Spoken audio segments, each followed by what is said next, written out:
brought to you almost live from the Dude in the Basement Studios. Why? Because that's where the good stuff is.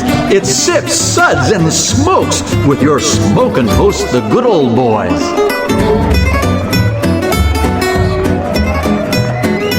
One.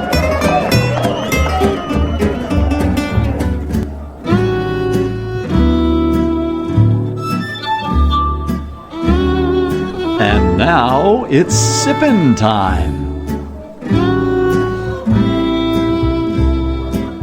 Welcome to this Sips episode where everything good in life is worth discussing. We are the best thing on at 2 a.m. and we thank you for choosing us over instead of the show called Twitter's Unofficial Poet Laureate.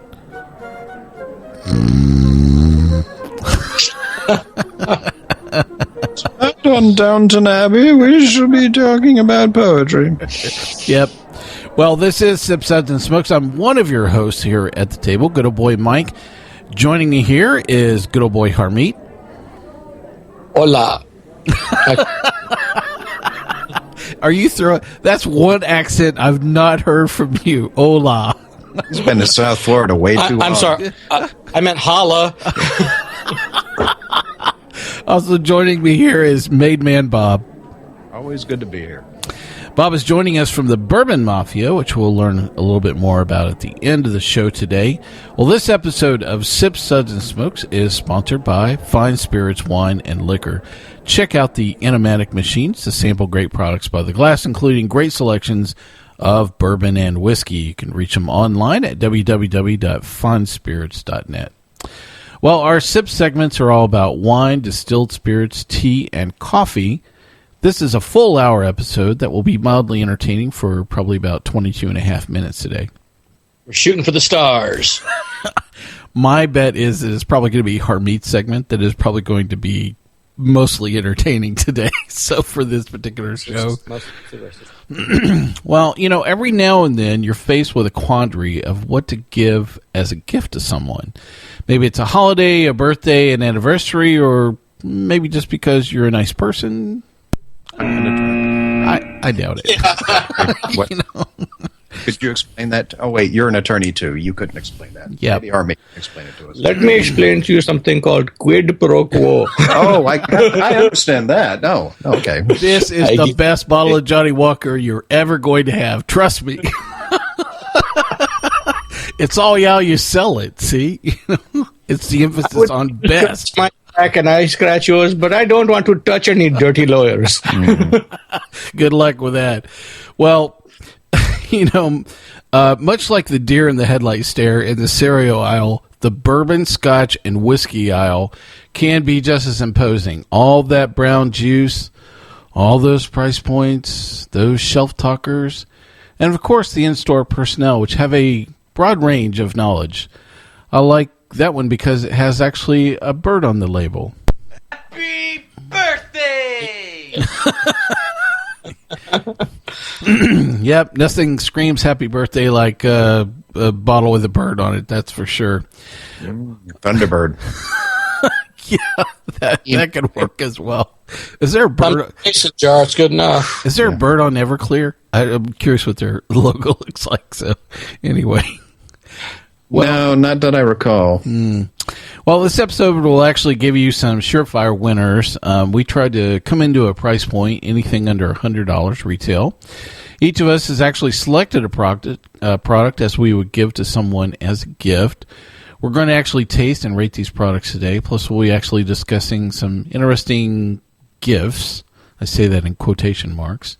That we've received in the past. Harmeet, there's no video involved in this episode, okay? So, we actually have some great products to talk about today. We're going to talk about Old Weller Antique, Four Roses Single Barrel, Cumberland Cask Barrel Cut, and Compass Box Hedonism are the products that we're going to chat about today.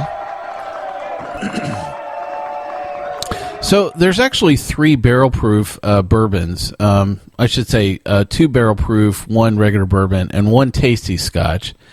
But, you know, it's really funny, but we actually didn't plan any of this. I guess it's just the common, thread that we actually just really love a lot of full flavored products, to give to other folks. So we should be rather interesting today. If you're going to give a gift, you might as well give one that's high in alcohol.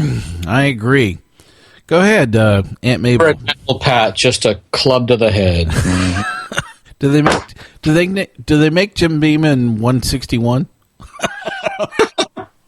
Possibly. That could be an interesting product, that's for sure. I did see a bottle of Jim Beam last time I was there in the storeroom. They sell it in 4.5 liter jugs in Australia. The thing is a size. I mean, you got to see it. It's huge. The cap on it looks like a shot glass. I think you're just smuggling carboys of White Lightning out. I feel like this whole conversation playing through my head. Mike, me and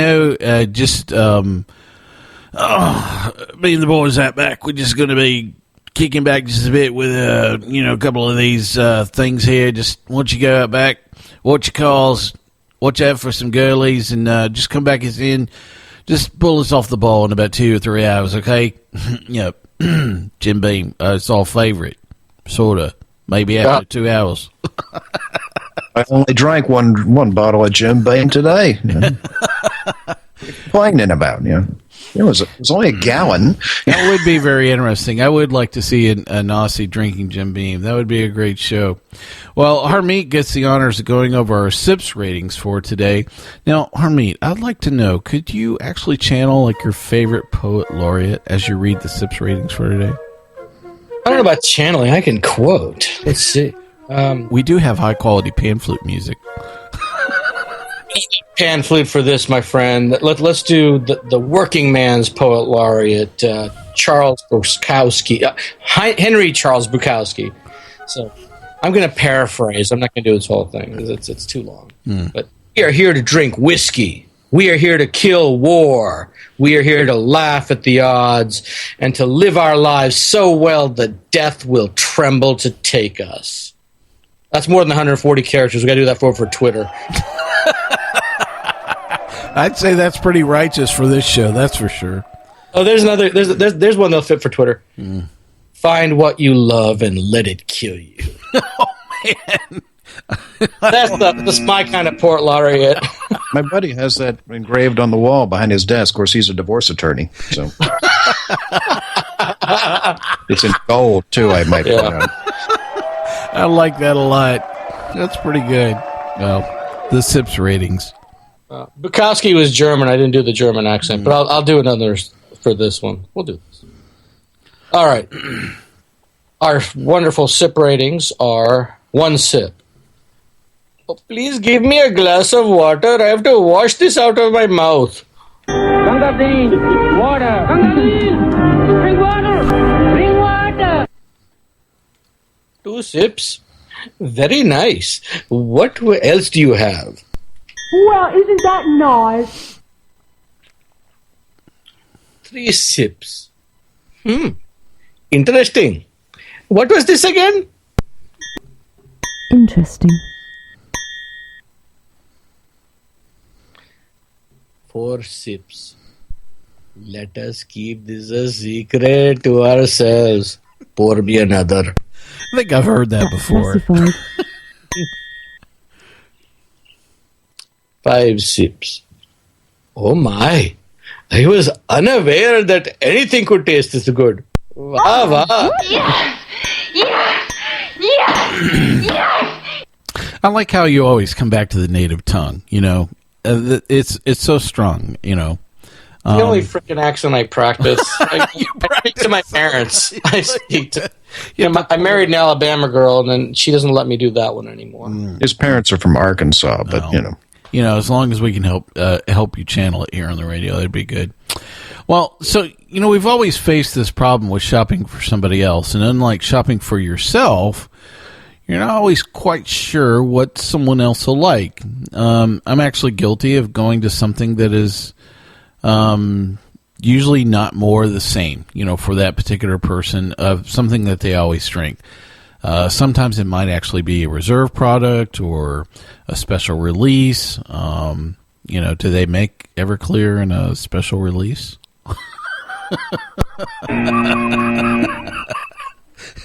I like the high quality Mountain Dew. You got that in the platinum bottle? A friend of mine drinks nothing but Crown Royal, and it's been so long since I've tasted that. You got that in the glittery gold bottle with the really cool velvet? Velvet bag. No, not the regular purple one. I like the one that's got a little bit of laser effect coming off of it. It says, I really, really want to get you a good gift. So, the apple one. Yeah, there you go. Whiskey. Well, so it really begs the question, we've all been faced with buying a gift, but the thing I'd like to know is, what are some of your tactics in actually selecting a gift that might involve alcohol? Well, I'm in the business, clearly, so I'm retail. It's just hard for me to oh, you want a bottle of Bacardi? No, that's not going to happen. I'm not going to bring you Bacardi unless it's the high-end one, and even then. It's like he's going to bring you what he got for free. In a platinum bottle. That's another tactic. That's if I don't like you, I will bring you the shit. Mm-hmm. But you have to bleep me, I think. But the way I work it is I try to find my friend's flavor profile. What do they drink? What's going to entertain them? Give them something new. And the other day I had a customer come in and spent way too much money on his daughter's bat mitzvah, and they came in with a list from the caterer. I said, well, this is all middle-of-the-road junk you can buy in any store. Let me just kick this up a notch. We'll keep it in the same price range and just give you better quality. And that's what I aim to do for my friends, too. I'm not going to give somebody who normally buys a $25 bottle of wine a $400 bottle of wine. We'll keep it in the same price range, and so, unless it's a special occasion, I have to give it to them. But I'll get them something that gives them more bang for their buck, or has something they can't get everywhere. So I try to get rare gifts. That's my way of doing it. Interesting tactic. So has anybody caught on to this and they go, I'm just getting something that I would normally get? No. Or they go, wow, I'm getting the free stuff. I know exactly where I'm at in the pecking order. Actually, you know what? I think they actually bring this stuff they normally get to my brother's house. Well, I've given up trying to elevate their palates. I'm glad your brother does not listen to this show then. So, Bob, I'm curious about your tactics you use when you're thinking about buying a gift that might actually involve alcohol. Pretty much all my gifts involve alcohol. So, I think about the person that I'm buying it for. I don't want to buy something that is, I don't want to buy them the same thing that they drink every single day. And I don't want to overbuy it. I want to get something that's beyond something that they're really going to appreciate. I always try to find something that's different and something that is maybe just one step above what they're used to try and, give them something that is going to expand their horizons a little bit. Unless, of course, I don't like you, then I get you, yak. But Mad Dog 2020 with white peach. So, it's like Harmeet said. You don't throw the $400 bottle of Bordeaux at somebody who's used to drinking $15 bottles. One, it's the money. It's just you're wasting it on them because they're not to that point where they can really appreciate it. And the same thing goes with whiskey. You can find, something really just stellar. And if they're used to drinking Dewar's, you're going to give them a, 40 or 50-year-old scotch that you paid through the nose for. They're not going to get it. You want to try and give them something that's stretching their boundaries, but not something that's so far beyond that they're not going to appreciate it.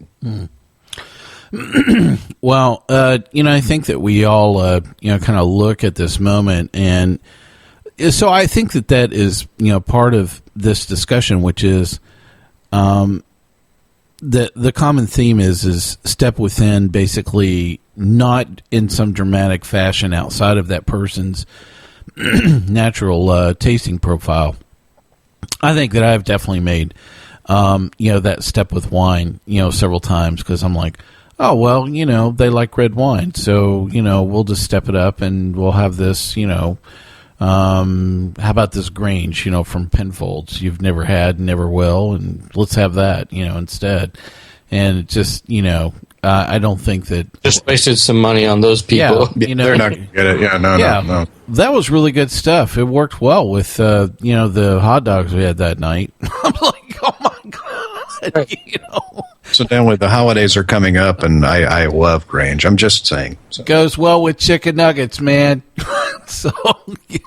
So, I mean, you have to think a little bit about the doctor that I know that his wife used half a bottle of Pappy 15 to make bourbon chicken with. Oh, yeah, there you go. That's what I'm talking about. All brown juice is exactly the same. Just pour it, right over the top. Wow, that was a rather expensive bird. Christmas is coming, so let me just say, sweet baby Jesus. My wife poured Old Forester birthday bourbon in her brownies. Oh, man. Those are the best pecan brownies with bacon I've ever had. But that was 2013 Old Forester birthday bourbon. Oh, man. Chew slowly, kids. It's a $20 slice of brownie. Wow. Unbelievable. This was just 2 weeks ago. Oh, wow. That's what I like. It's the timeliness of the story. It's like, I didn't make this mistake 10 years ago. No, this was last week, man. So, yeah, even the best of us still interesting moments. What she was doing. She knew I got that for when our baby was born. She said, yeah, there was a lot left. We've been nursing it. I only used a quarter cup. There's a good reason. Yeah, you don't have like white sticky or sticky notes that DNT, do not touch, stuck on stuff all over the place. She correctly pointed out that was her bottle. I got it for her. Ah, well, yeah, there you go. So she could do whatever she enjoy the hell out of those brownies, though. If she wants to pour it down the drain, then so be it. Interesting tactic, that's for sure. Well, hopefully we gotten out of the starting gate here with helping you think a little bit about what you're going to pick for a gift in a certain situation, no matter what that's going to be. Well, we're coming right up to the segment break here. We're going to take a quick break. We're going to come back. We're going to start talking about some of the products that we'd actually pick for a gift when we come back. We'll be right back.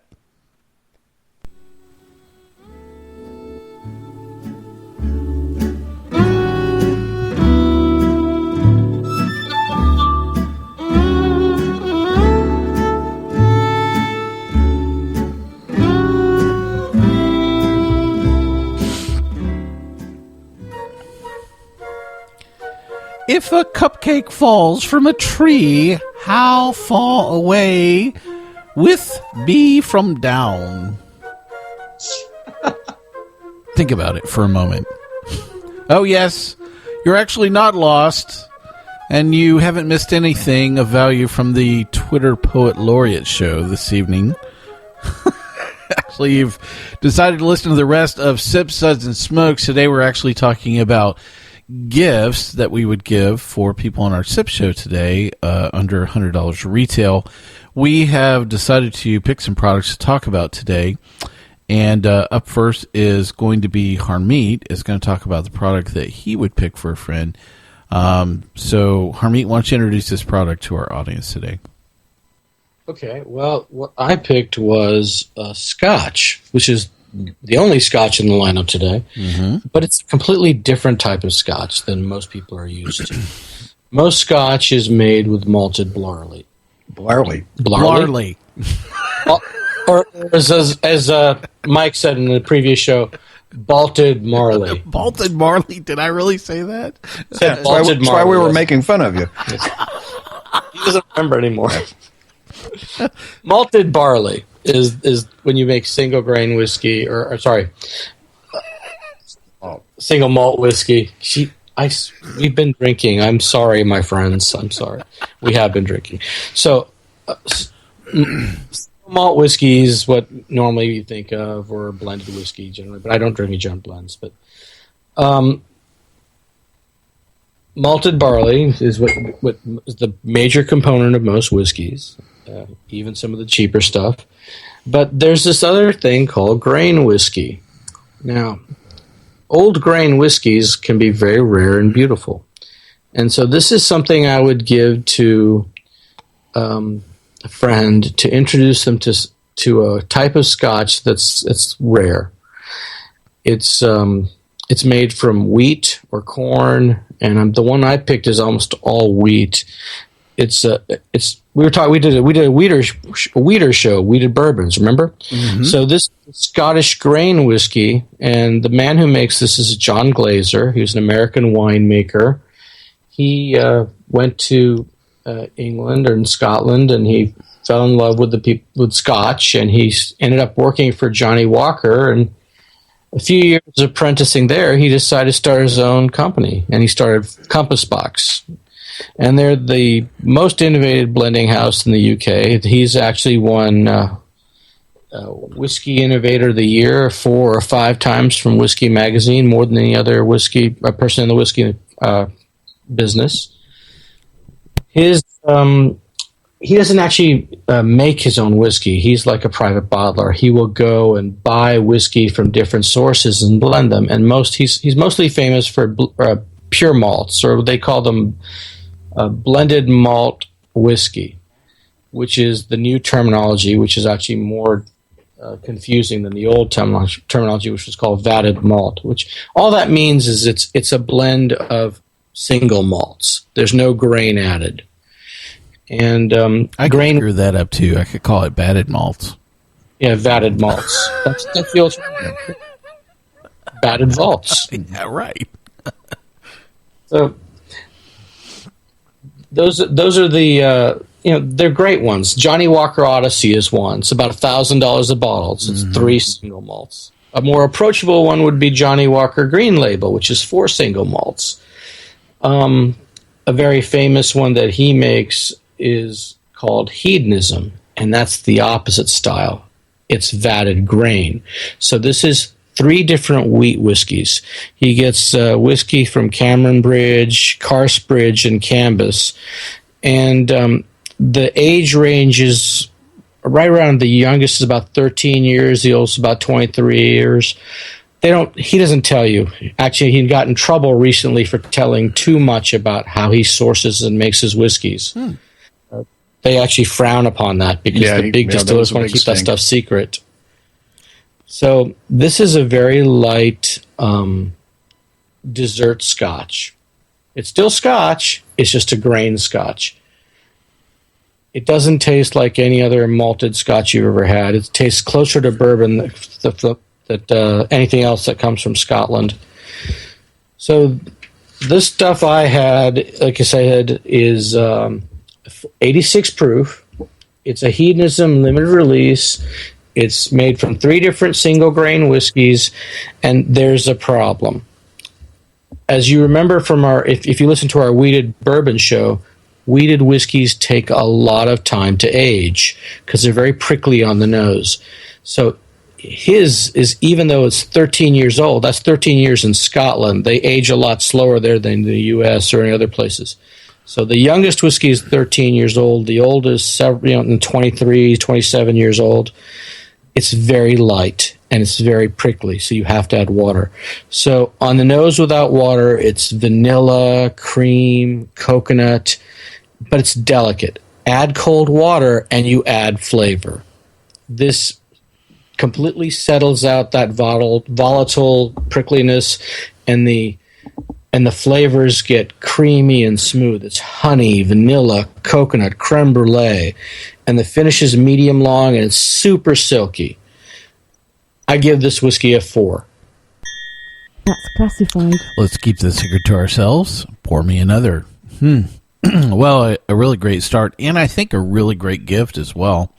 Bob, what do you think about Compass Box Hedonism?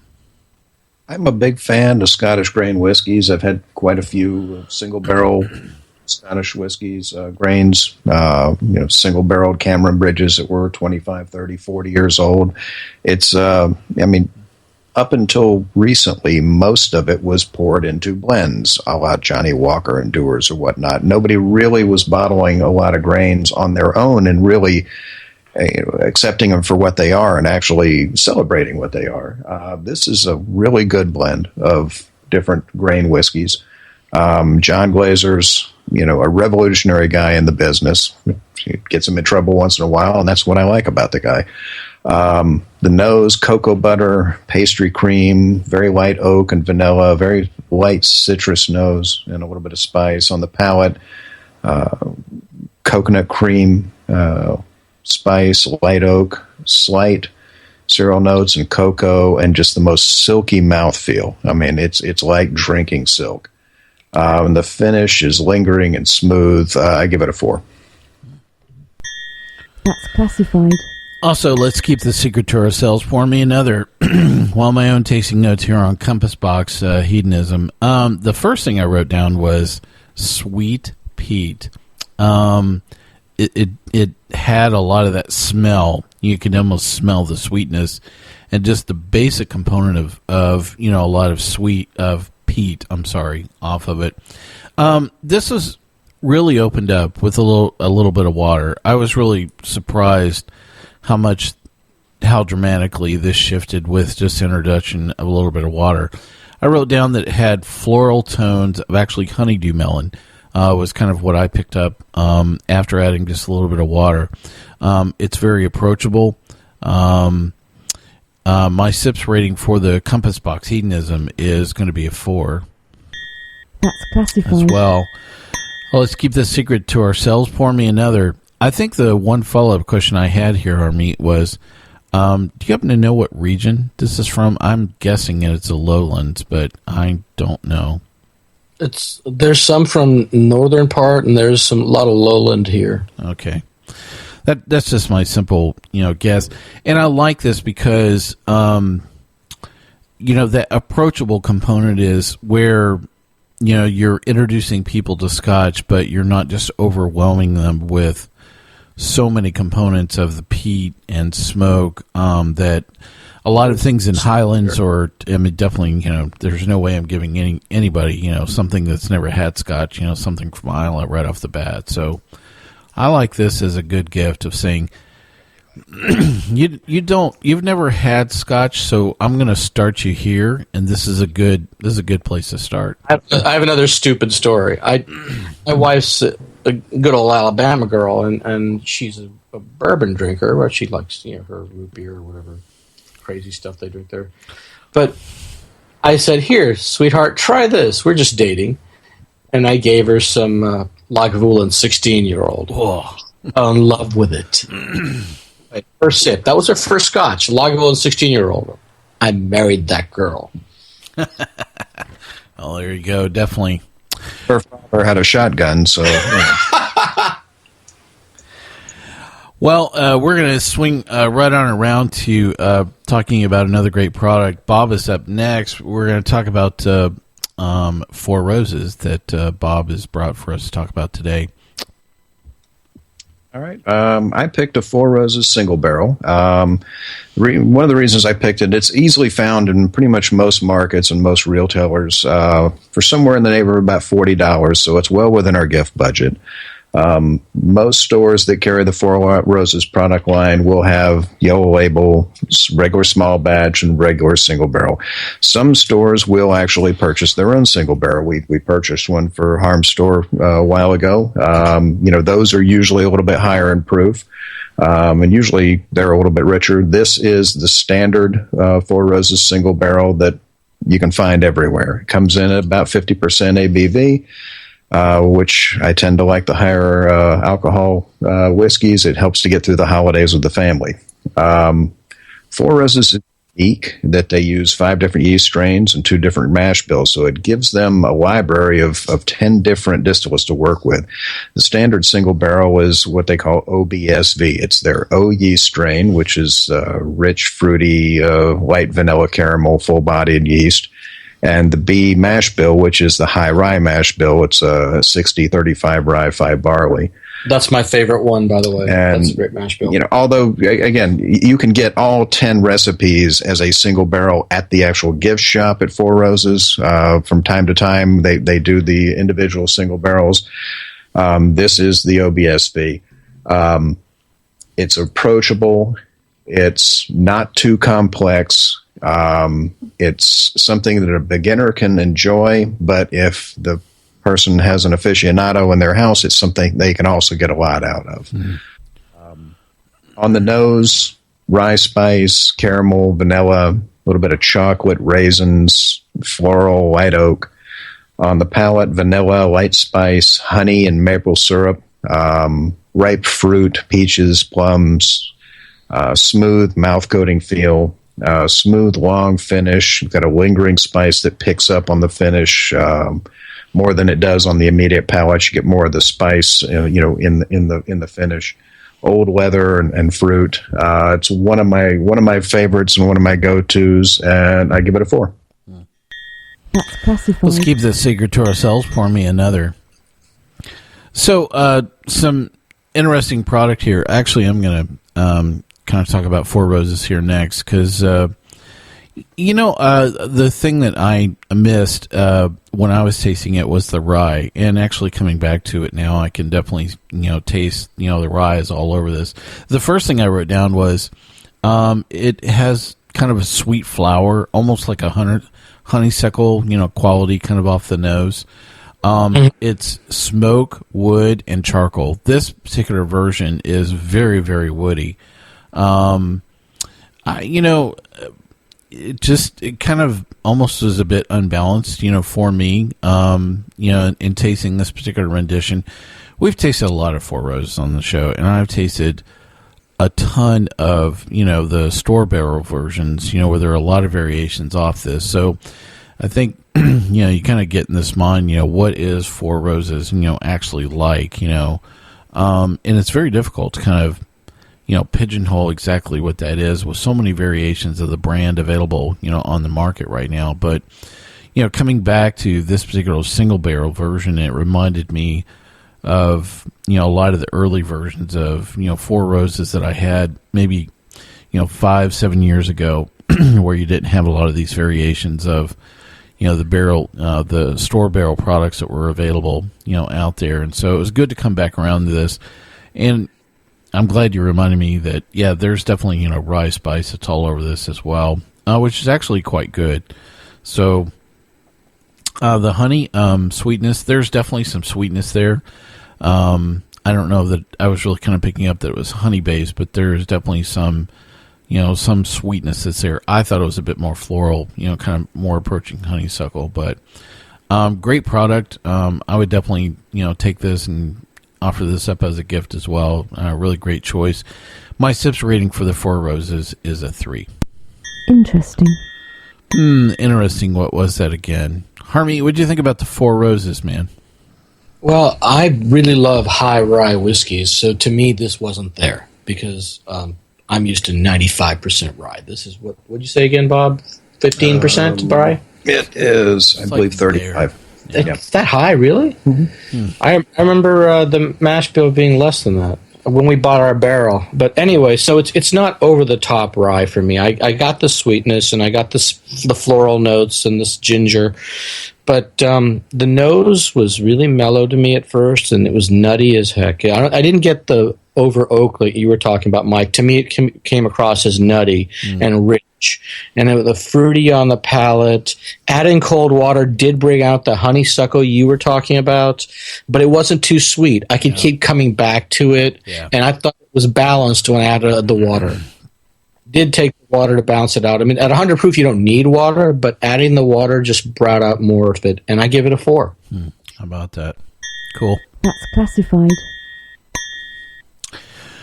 Well, a couple of really great products that we've talked about so far, and so I kind of wanted to circle back around and talk about a choice of something that I would bring as a gift to somebody. So, I get some rather interesting gifts, especially for my birthday, which is actually in January. Okay, like all the Capricorns that get screwed. That's all I got to say. You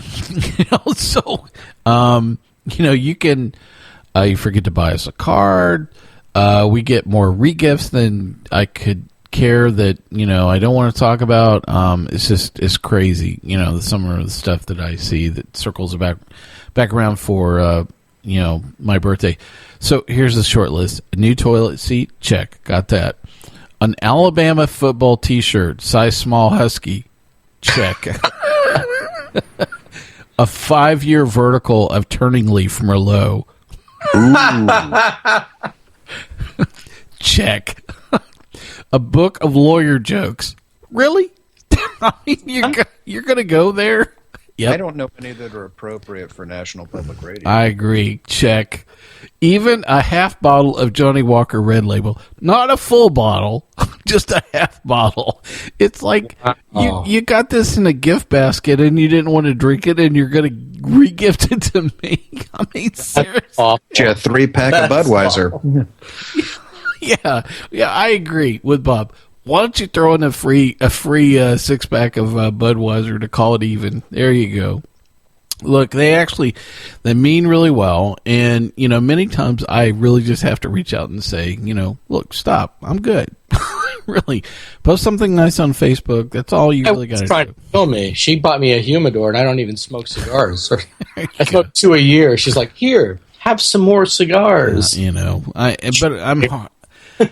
I'm horrible to buy gifts for. So, I have to say the toilet seat one that was pretty funny. So and yeah, did it music when you put it down or you sat on it? No, no, it didn't have any of those features. Although I will say that if I had, there's actually a gift that I give. It's a good story. It's a gift that I give to newlyweds because my wife and I, we had this knockdown drag out fight a long time ago, and she just in the middle of this fight she was like, if you don't put the seat down and if I keep falling in the can, I am just going to walk out on you forever and ever. So I was like, okay. Ask me what else happened in the middle of the argument. I have no idea, but in the middle of this very heated argument, I just remember that one thing. Ended up buying this one thing. It's called a lav nav. You actually put it on the back of the toilet seat lid, and it's activated. It shines, green when when the seat is down, and red when the seat is up. So in the middle of the night, you know exactly what's where the seat is at. Plus, it provides light. That's amazing. We've had peace and tranquility for 31 years now. That's all I have to say. So, it's really funny. I have a few standard wedding gifts, and that's one of them. I give them like a 3-pack of lav navs. I go, don't ever have this argument. Just install these. Have peace and tranquility in your house. Go argue about something that's far better than that. Okay. So, yeah. I know it's a strange story, but anyway, it works. The best gift I got, my grandmother, bless her heart, she's gone now, but she got a gift for me and my cousin for Christmas one year, and she didn't have a lot of money, and she was old and didn't really know what to buy us. So I think I was about 24. My cousin would be about 26, 27, and she got us a Hot Wheels set. And our mothers both came over and said, you need to go over there and tell you. I just tell her you like it. She doesn't know we're both looking at each other going, what are you kidding? We love it. We spent all night drinking bourbon and playing with Hot Wheels. We had duct tape and made loops and tracks, and it was the best gift I've gotten in 30 years. Did you get the orange track? Yeah. Orange track with a little that's thing. That's the good stuff, man, with the purple connectors. Oh, I don't know. There's kids were young. His boy, he's got 3 boys. He and I had more fun with the little Hot Wheels tracks than the kids did. We wouldn't let them touch it. So you're making the loop wrong. We have to do this. You're making the loop wrong. You gotta love that. Good Lord. Dad, where did you learn to do this? It's called imagination. So, gotta love it. Well, listen, it's a great story so far, but listen, we're going to take a quick break. We're going to come right back up, and I'm going to continue the rest of this tale here about gifts in general. We'll be right back in just a few minutes.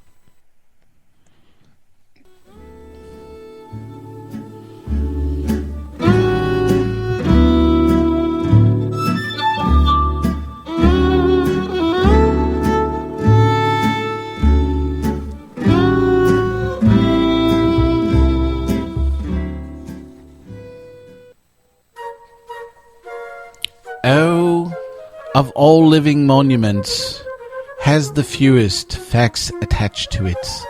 They slide right off its surface. No Lincoln lap for them to sit on, and no horse to astride.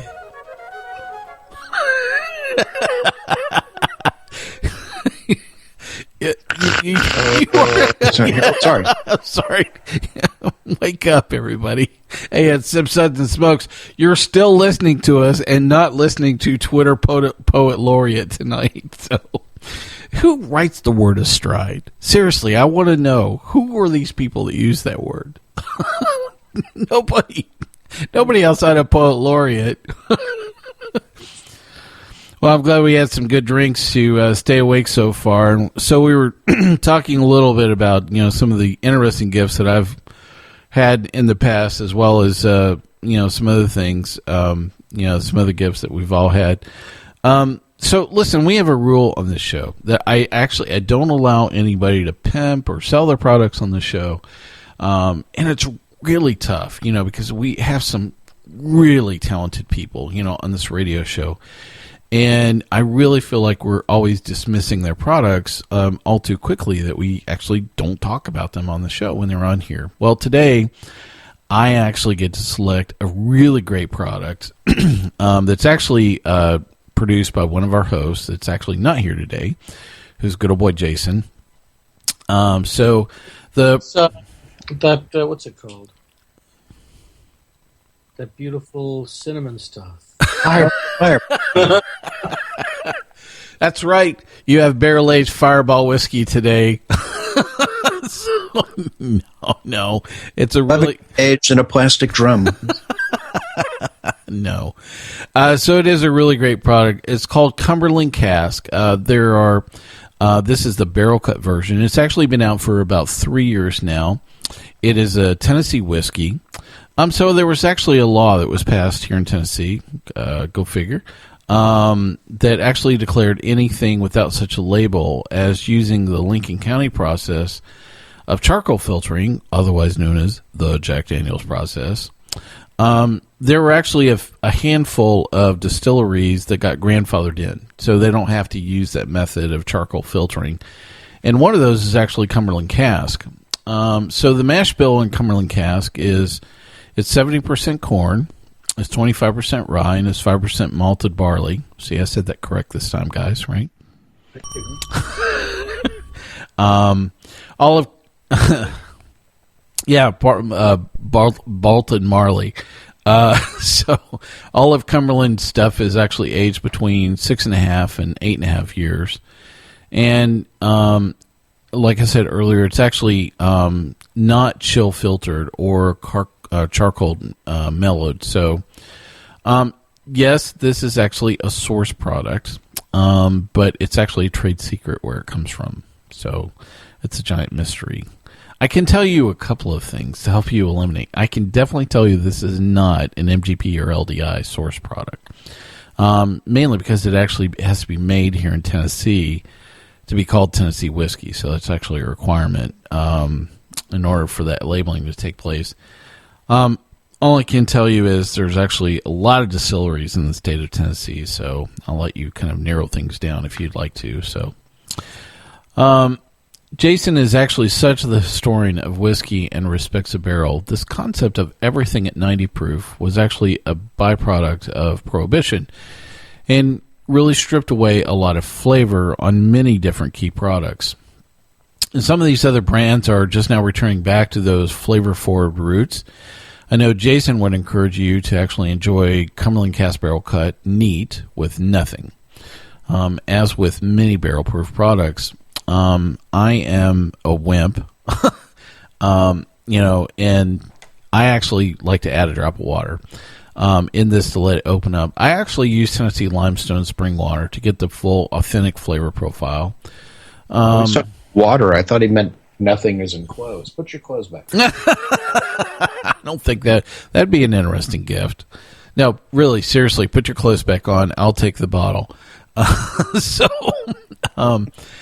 You can actually try it both ways. You can try it, straight up neat, right out of the bottle, or add a little bit of water. You will find the right moment for your palate. It's just this very interesting moment when I'm tasting a barrel proof product with somebody that's not used to, where they're just adding, water, just kind of a one drop at a time, and then it's like this giant moment of epiphany kind of hits them. It's really kind of cool. So there are actually some more versions of this product that are actually already available, and there's actually more on the way. So, but I really love to give this gift. It's like giving people a piece of home, because this is from Tennessee. Something that you're actually not going to get from a macro brand either. I don't really think you're going to find anything quite like this. Call this the Whole Foods effect or hipster, but I like the thought of enjoying the same product the same way an ancestor would actually enjoy it as well. That continuity of experience ties across generations and reminds us that time is the main thing that we actually have in common with each other. Yep. That's just too much, man. That requires pan flute music. Crap, that is wall somewhere. That is way too deep for this show, that's for sure. Yes, I wrote that. It is actually not some marketing shtick that I actually stole. I'm wondering who is exactly the poet laureate, again, on this show. It's definitely not me. Dr. Seuss, yes. So, Cumberland Cask Barrel Cut was really just has the right amount of spice and fruitiness and leather and smoke.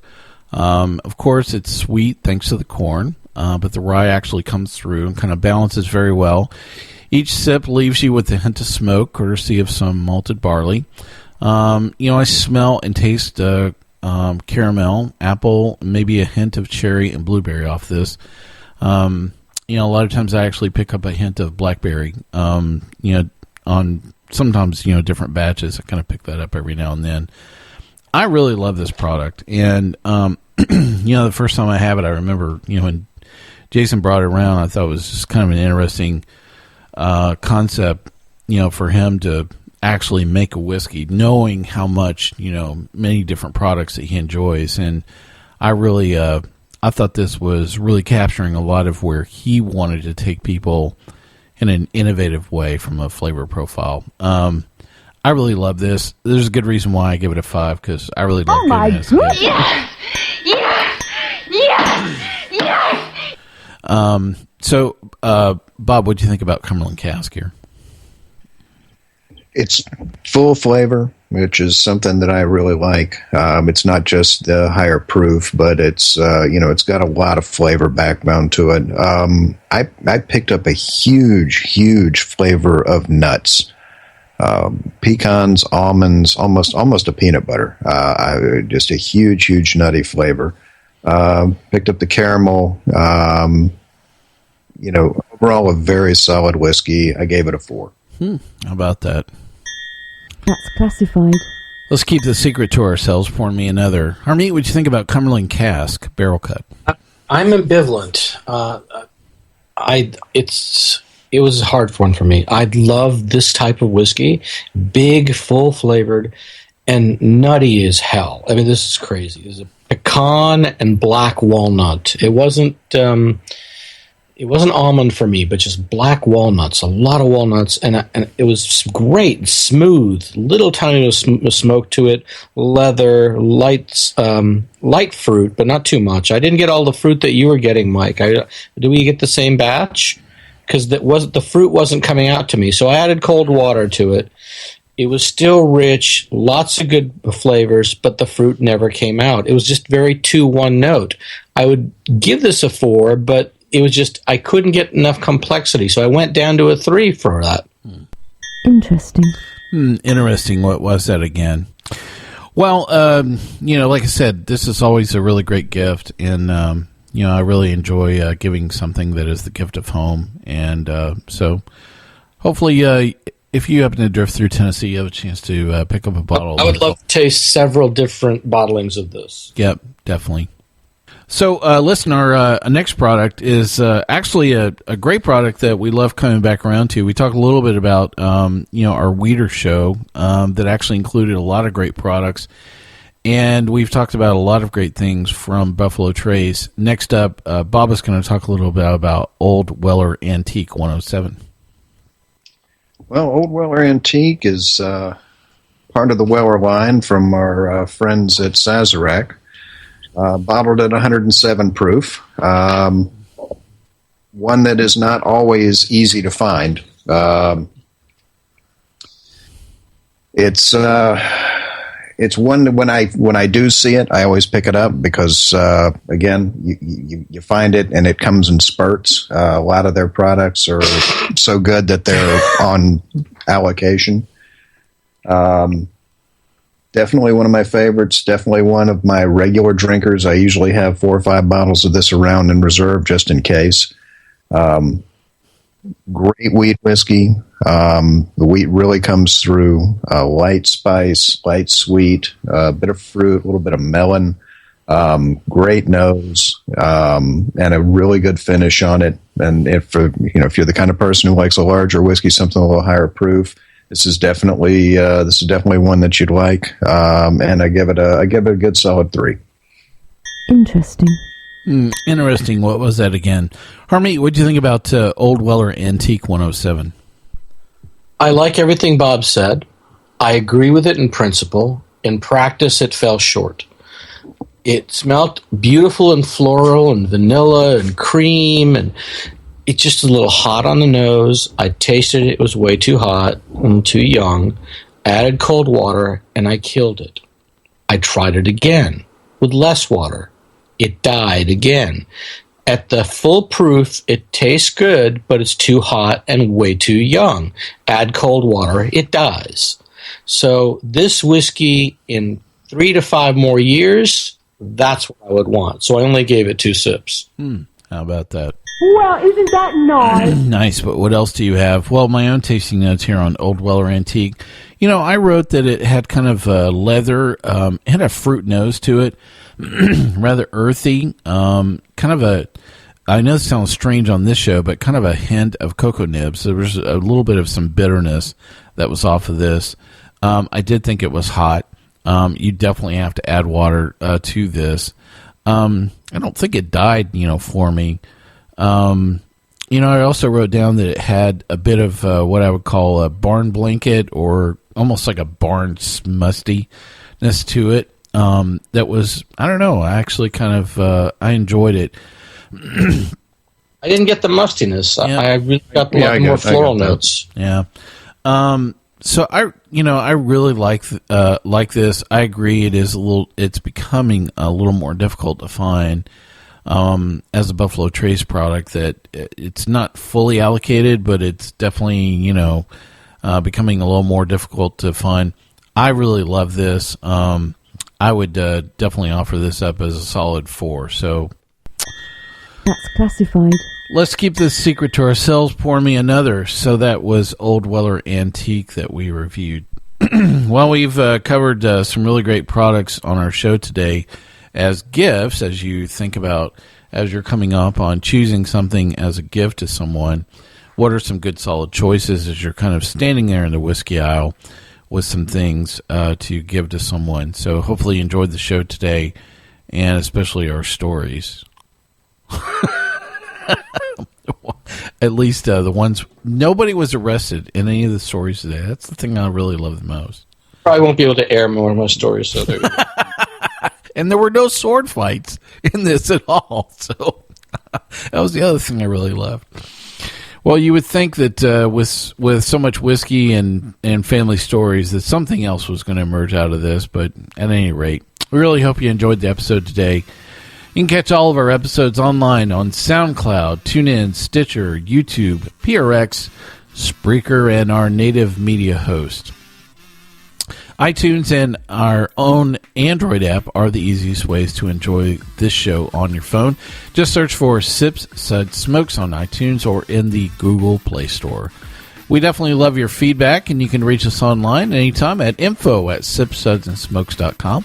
You can reach Harmeet online at harmeet@sipsudsandsmokes.com and Bob at mademanbob at sipsudsandsmokes.com. Our daily tasting notes flow out on Twitter every single day. You can reach us there at sipsudssmokes is our handle.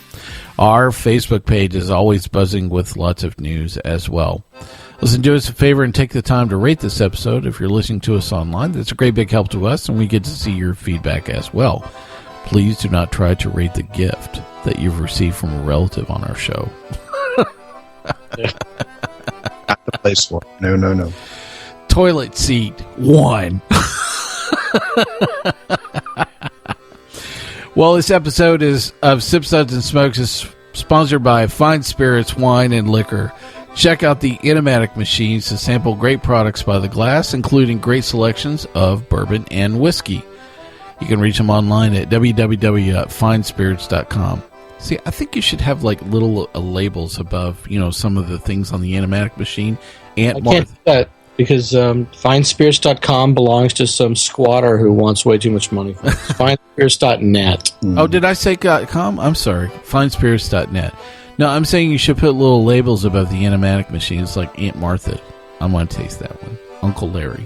I want to taste that one. Cousin Phil. I want to taste that one. Cousin It. Yeah. Cousin It. There you go. Oh, yeah, the holidays are coming. Everybody comes in with their family. Or birthdays, always. So, well, Bob, thank you for joining us today. I want to give you a chance to tell everybody about the Bourbon Mafia. Well, the Bourbon Mafia is a nonprofit organization composed of high-end bourbon enthusiasts and members in the spirits and service industry. With representation in 10 states, the group raises money for local and national charities through rare bottle auctions and other bourbon theme events. Great group of people. They also drink a lot together. I think they give good gifts as well, I bet. Well, yeah, there's bad gift. Well, thank you for joining us on the show today, Bob. Always a pleasure to be here. And good old boy Harmeet. Thank you for having me back. You bet. Well, everyone, this is good old boy Mike asking you to join us once again and keep on sipping.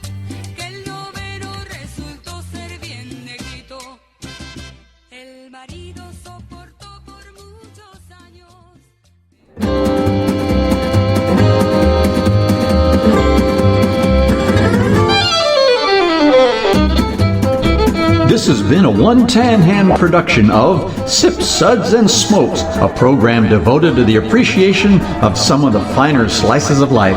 From the Dude in the Basement Studios, your hosts, the Good Old Boys, will see you all next time.